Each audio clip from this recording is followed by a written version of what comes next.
السلام علیکم ورحمۃ اللہ وبرکاتہ۔ واقعہ یوں ہے، راستے سے گزرتے ایک بوڑھے آدمی کی ایک نوجوان سے تکرار ہو گئی۔ تھوڑی دیر بحث و مباحثہ کے بعد نوجوان وہاں سے چلا گیا۔ بوڑھے آدمی اب بھی غصہ تھا، کسی طرح وہ اس لڑائی کا بدلہ لینا چاہتا تھا، لیکن کمزور ہونے کی وجہ سے وہ نوجوان سے مار پیٹ تو نہیں کر سکتا تھا، لیکن اس نے اس کا ایک حل نکالا۔ بوڑھے نے نوجوان کے بارے میں افواہ پھیلانا شروع کر دیا کہ وہ چور ہے۔ بوڑھا ہر راہ گزر سے کہتا کہ فلاں نوجوان چور ہے۔ چند لوگ یقین بھی کر لیے تھے۔ کچھ دن کے بعد پاس کے علاقے میں کسی کی چوری ہو گئی، اور حالانکہ لوگوں کے دلوں میں بوڑھے نے پہلے ہی سے نوجوان کے خلاف شک ڈال دیا تھا کہ نوجوان چور ہے۔ چوری کے الزام میں نوجوان کو پکڑ لیا گیا، لیکن چند ہی دنوں میں اصل چور کا پتہ لگنے پہ ان کو رہائی مل گئی۔ رہائی ملنے کے بعد وہ نوجوان اپنے علاقے کے پنچایت میں جا کے بوڑھے کا شکایت کیا کہ بوڑھا آدمی میرے بارے میں افواہ اڑایا ہے کہ میں چور ہوں۔ جب پنچایت کے لوگوں نے اس بوڑھے کو بلایا پنچایت میں اور پوچھا گیا کہ آپ نے اس کے بارے میں جو افواہ اڑایا ہے کیا یہ سچ ہے، تو بوڑھے نے کہا جی میں نے اس طریقے سے اس نوجوان کے بارے میں کہا ہے۔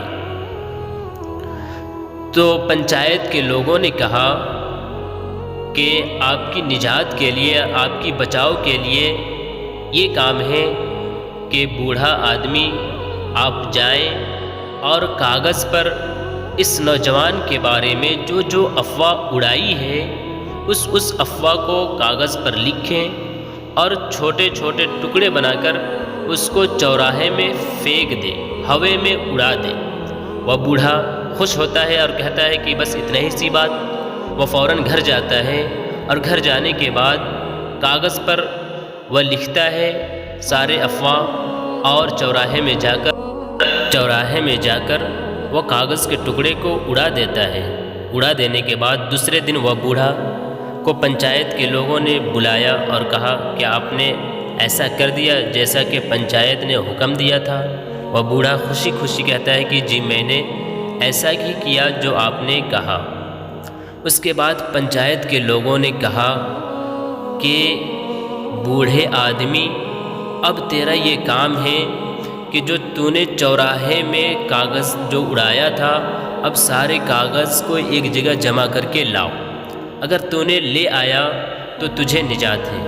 وہ بوڑھا پریشان ہوتا ہے اور کہتا ہے کہ یہ ممکن ہی نہیں کہ میں وہ سارے کاغذات کو کس طریقے سے اب میں ایک طرح جمع کروں، حالانکہ کاغذ تو ہواؤں میں اڑ گئی ہے، یہ جمع کرنا ممکن نہیں ہے۔ پنچایت کے لوگوں نے کہا کہ بس اسی طریقے سے جس طریقے سے تو نے نوجوان کے بارے میں افواہ اڑائی، اب نہ جانے یہ افواہ کہاں کہاں تک پھیل گئی ہے، اب اس کو کس طریقے سے نجات دلا سکتا ہے۔ وہ بوڑھا سنتے ہی شرمندگی کے ساتھ سر جھکاتا ہے اور ندامت کرتا ہے اور کہتا ہے کہ مجھ سے غلطی ہو گئی، اب سے ایسا نہیں ہوگا۔